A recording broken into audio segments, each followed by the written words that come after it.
بسم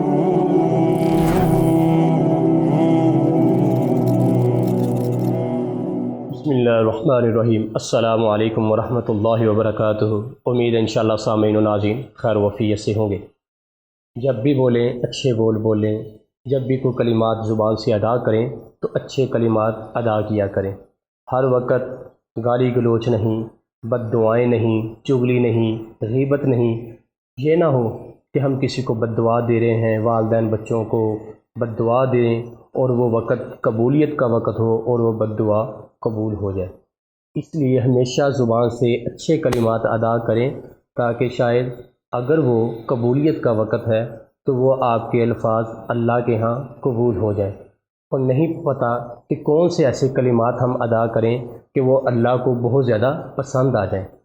صحیح مسلم شریف کی یہ روایت ہے، سیدنا ابن عمر رضی اللہ تعالیٰ عنہ سے روایت ہے کہ نبی مکرم صلی اللہ علیہ وآلہ وسلم کے ساتھ ہم نماز ادا کر رہے تھے، تو ایک شخص نے کچھ کلمات ادا کیے، تو پیغمبر علیہ السلام جب نماز سے فارغ ہوئے تو آپ صلی اللہ علیہ وآلہ وسلم نے فرمایا وہ فلاں کلمات کس نے ادا کیے تھے؟ تو ایک شخص اٹھا، یا رسول اللہ صلی اللہ علیہ وآلہ وسلم وہ کلمات تو میں نے ادا کیے تھے۔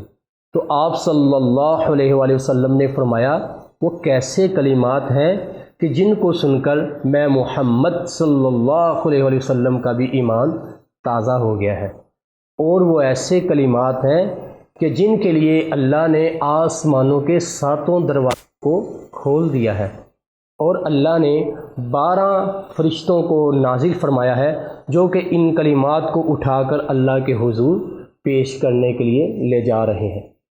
وہ کلمات کیا تھے؟ وہ کیسے کلمات تھے؟